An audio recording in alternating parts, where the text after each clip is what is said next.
عروہ بن مسعود جب واپس گئے مشرکین مکہ کی طرف سے مذاکرات کر کے میدان حدیبیہ میں واپس گئے تو مشرکین مکہ نے کہا کیا خوشخبری لائے ہو, کیا حضور علیہ السلام حدیبیہ سے واپس چلے جائیں گے, کیا ہمارا مکہ بچ جائے گا فتح ہونے سے, کیا عرب کے اندر ہماری حکومتیں رہیں گی, یا رسول اللہ غالب آ جائیں گے؟ اس نے کہا نہ پوچھو. انہوں نے کہا کیا ہوا؟ انہوں نے کہا اے قوم واللہ لقد وفدت علی الملوک ووفدت علی قیصر وکسری والنجاشی واللہ ان رأیت ملکا قط یعظمہ اصحابہ ما یعظم اصحاب محمد محمدا. انہوں نے کہا کیا پوچھتے ہو؟ میں بڑے بڑے درباروں میں گیا, میں قیصر و کسریٰ کے دربار میں گیا, میں نجاشی کے دربار میں گیا, لیکن جو منظر میں نے محمد عربی کے دربار کا دیکھا میں نے کہیں نہیں دیکھا. اس نے کہا کیا دیکھا؟ انہوں نے کہا واللہ ان تنخم نخامتا الا وقد فی غف رجل منہم فدلک بها وجهه وجلدہ. اس نے کہا میں نے دیکھا کہ جب نبی علیہ السلام مبارک تھوک زمین پر پھینکتے ہیں تو 1400 صحابہ ہاتھ لے کر دوڑ پڑتے ہیں, حضور یہاں پھینکے, حضور یہاں پھینکے. اور جب حضور تھوک مبارک پھینک دیتے ہیں پھر وہ اپنے ہاتھوں پہ مل کر اپنے منہ پر ملتے ہیں ایسے کر کے. وَإِذَا تَوَضَّأَ كَادُوا يَقْتَتِلُونَ عَلَى وُضُوئِهِ. جب رسول اللہ وضو فرماتے ہیں تو وضو کا پانے لینے کے لیے صحابہ ایسے دوڑتے ہیں, قریب ہے کہ ایک دوسرے کو قتل کر دے کہ یار زور کا تو نے لیا, اثر کا تو مجھے لینے دے کم از کم. وَمَا يُحِدُّونَ النَّظْرَ إِلَيْهِ تَعْظِيمًا لَهُ. فرمایا ایسے آنکھ اٹھا کر بھی حضور کی طرف نہیں دیکھتے, کہیں دیکھنا بھی بے ادبی نہ بن جائے. وَإِذَا أَمَرَهُمْ ابْتَدَرُوا أَمْرًا. حضور ایک کو حکم دیتے ہیں جاؤ جا کر یہ کام کر کے آؤ, 1400 صحابہ اس حکم کو بجا لانے کے لیے دوڑ پڑتے ہیں. زان کے ملت را حیات از عشق اس اور برگو ساز کائنات از عشق اس. اقبال کہندہ فرنگی را دل زیر نگینست. اقبال کہندہ آج تک فرنگی ایک دل تے قابو نہیں پا سکے. متاعو ملک است و دین است. انہاں کیوں نہ ملکاں تے قبضہ ضرور کیتا ہے لیکن دین تے قبضہ نہیں کر سکے. کیوں جی خداوندے کے در تحفے حریمش. اقبال کہندہ جتنے چمچے کڑچے گئے وائٹ ہاؤس کا طواف کرتے رہے اور ملکہ برطانیہ کا طواف کرتے, خداوندے کے در تحفے حریمش. کہندہ وہ جتنے تمہارے چمچے کڑچے گئے یا حکومتیں کرتے رہے اور تمہارے دروں کا طواف کرتے رہے, صد ابلیس است یکروہ الامین است. کہندہ لکھاں ابلیس ضرور گئے لیکن محمد عربی کا ایک غلام بھی تمہارا طواف کرنے کے لیے نہیں گیا. یہ بات ہے. تم کیا سمجھتے ہو حضور کا دین ایسے چلا جائے گا؟ نہ یہ دین اپنی پاور رکھتا ہے. اس لیے اس دین پر کوئی غالب نہیں آ سکتا. ملکوں پر تم نے قبضے کر لی, یہاں بھی 100 سالہ برطانیہ رہا تو 1947 کے بعد پھر حضور کے غلام میدان میں آ گئے. تم نے ہمارے کیا چھوڑا؟ یہاں تو کوئی چیز ہی نہیں چھوڑی. ہماری عزت تو یہ ہے بمصطفیٰ برساں خیش را کے دی ہماؤز گرباؤ نہ رسیدی تمام بولابیس. امت مسلمہ کی وجہ پتھروں سے نہیں ہے, ہیروں سے نہیں ہے, تیل کے کنویں سے نہیں ہے, روٹی سے نہیں ہے, سڑکوں سے نہیں ہے, جہازوں سے نہیں ہے. امت مسلمہ کی عزت محمد عربی کی غلامی کے اندر نہیں ہے. تم نے جس کو عزت والی باتیں سمجھی ہیں وہ تو ہمارے بڑوں نے, صحابہ کرام نے. حضرت نعمان بن مقرن آئے جب یزدگرد کے دربار میں اعلیٰ قالین بچھے ہوئے تھے اور بڑے بڑے قیمتی, تو آپ نے اپنی تلوار اور نیزے سے ان کو پھاڑنا شروع کر دیا. وہ کہنے لگے یہ تو ہم نے آپ کی عزت کے لیے بچھایا ہے. جب آپ کرسی پر بیٹھے تو وہ سونے کی بنی ہوئی تھی, آپ بیٹھے تو فوراً کھڑے ہو گئے. تو یزدگرد کہنے لگا کہ آپ نے شاید کبھی سونا دیکھا نہیں ہے, ہم نے تو آپ کے احترام کے لیے, آپ چونکہ ہمارے مہمان آئے ہیں اور مذاکرات کرنے کے لیے آئے ہیں, سعد ابن واس کے جرنیل جو آپ کے ہیں انہوں نے آپ کو بھیجا, تو ہم نے آپ کے اعزاز کے لیے سونے کی کرسی بچھائی ہے. پہلے تو آپ نے ہمارا قالین پھاڑ دیا, تو اب آپ سونے کو جو ہے اٹھ کھڑے ہوئے. فرمایا سونا ہے تیرا قالین میں نے اس لیے نہیں پھاڑا کہ مجھے کو اس قالین سے دشمنی تھی, یہ جو تو نے بچھایا تھا یہ ریشم کا تھا اور ہمارے آقا و مولا نے ریشم سے کے استعمال سے منع فرمایا, اس لیے میں نے اس کو پھاڑ دیا. باقی رہ گیا یہ سونا, تو یہ کہتے ہیں ہم نے دیکھا نہیں ہے, سونے کو پک طرف کر. یہ سونا میں نے اس لیے اوپر نہیں بیٹھا کہ ہمارے آقا و مولا نے اس سے منع فرمایا ہے. سونے کی تعظیم میں میں نہیں کھڑا ہوا, اپنے نبی کا حکم ماننے کے لیے میں کھڑا ہوا. یہ ہے وہ باتیں جو اسلام کی ہیں. تو جنہوں نے نہیں پڑھا وہ یہاں بھی امت مسلمہ کو گمراہ کر رہے ہیں اور گمراہی کی باتیں پھیلاتے ہیں. آپ اپنے کان بند کر دیں. اگر ہم کوئی آپ کو گمراہی کی بات بتا رہے ہیں بے شک اپنے کان بند کر دیں. اور اگر آپ کے کان میں وہ بات جا رہی ہے, کیوں جی قادت القلوب ان یتیرا, قریب سی کہ دل بھی جڑے نا جدوں بیت المقدس آنا ہوئی نا الحمدللہ معز الاسلام بنصری و مذل الشرک بکاری. جب صلاح الدین ایوبی بیٹھا، پوری فوج بیٹھی، تو محی الدین بن زکی نے جب یہ خطبہ پڑھا نا، وہ قریب تھا کہ اذانیں جب ہوئی تو قریب تھا سارے مسلمانوں کی روحیں بھی پرواز کر جاتی. تو اگر ہم آپ کو ایسی باتیں سناتے ہیں حضور کی عشق اور محبت کی کہ قریب ہے کہ آپ کی روحیں بھی اوپر اڑ جائے، تو پھر آپ کان بند نہ کرے. اور وہ بندہ جو آپ کو ایسی بات سناتا ہے کہ در رسول سے دور کرتا ہے، پھر آپ کا حق بنتا ہے آپ اپنے کان بند کر دے. انہوں نے کہا پیچھے ہٹو، کوئی یار دی گل سنا ملا، نہ لمے پینڈے پا ملا، نہ علمہ وچ پسا مل. بس یہی بات ہے، یہی لبیک کا مقصد ہے. اگر کسی کو کوئی تکلیف ہے تو یہ تکلیف قرون اولیٰ سے لے کر آج تک تکلیف وہ جاری ہے، وہ تکلیف تو رہنی ہے. جب تک حق اور باطل ہے تو وہ تکلیف رہنی ہے.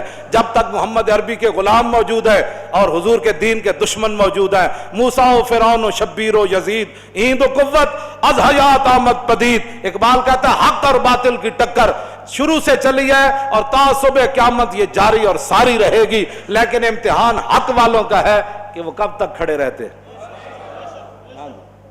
وہ جب کھڑے ہو جائیں گے تو پھر مدد ضرور آ جائے گی، اور اگر وہ بزدلی اختیار کریں گے تو پھر بزدل قوم کی مدد نہیں کی جاتی. ہاں جی، یہ تو حضور نے فرمایا بزدلوں کی رب کبھی بھی مدد نہیں کرتا. یہ تو غزوہ احد کے موقع پر حضور نے فرمایا بزدل بندے کی اللہ مدد نہیں کرتا.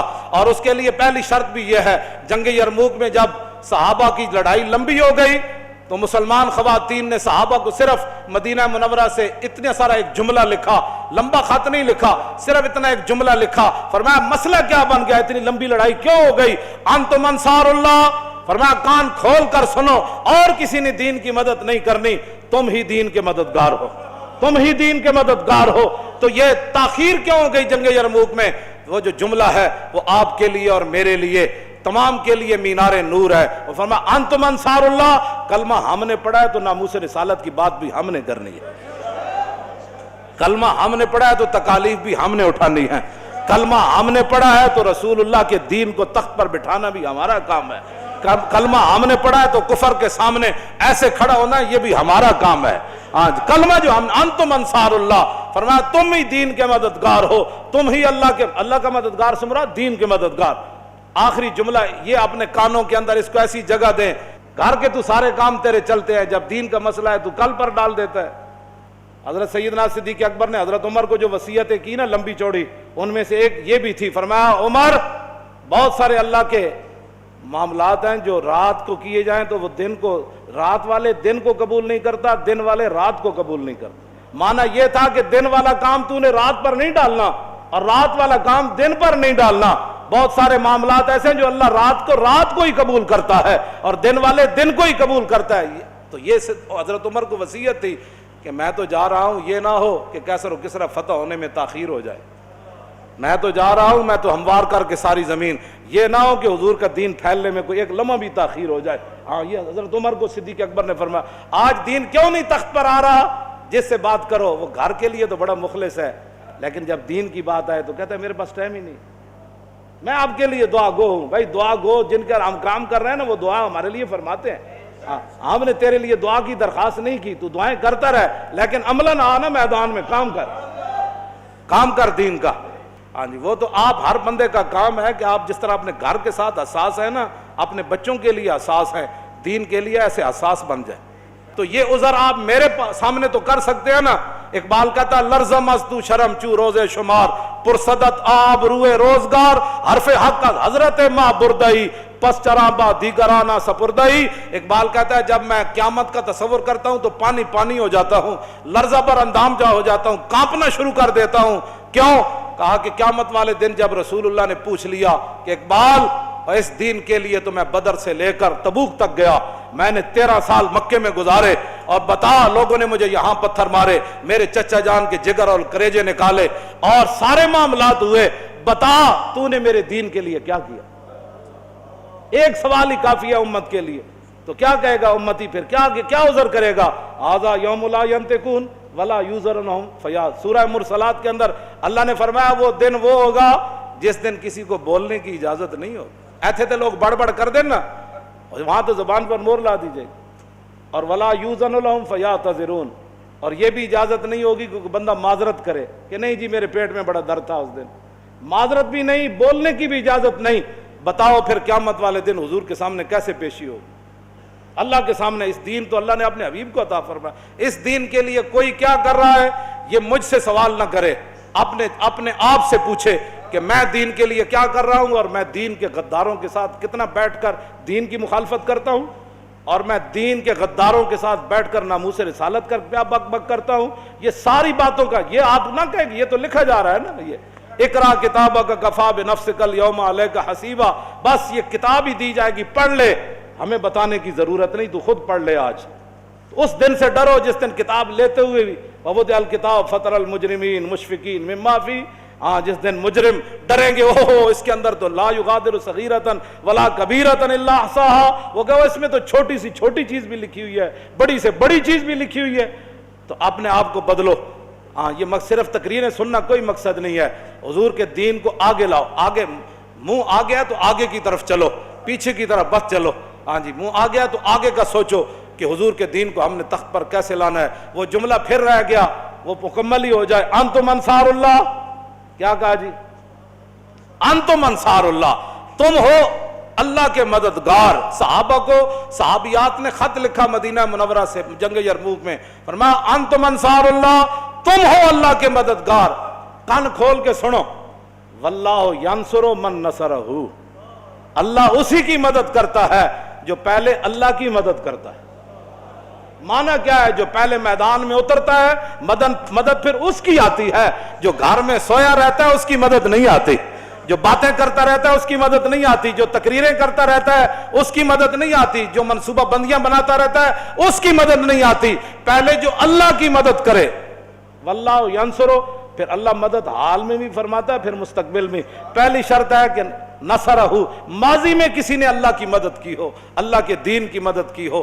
آؤ اس دنیا کی شرمندگی، قبر کی شرمندگی، حشر کی شرمندگی سے بچنے کے لیے دین کی مدد کرو، دین کے ساتھ کھڑے ہو جاؤ۔ حضور کی عزت ناموس کی بات سننی نہیں، بس کیا جو بات کرنے لگے انہوں نے کہا تاجدار ختم نبوت، اور تاجدار ختم نبوت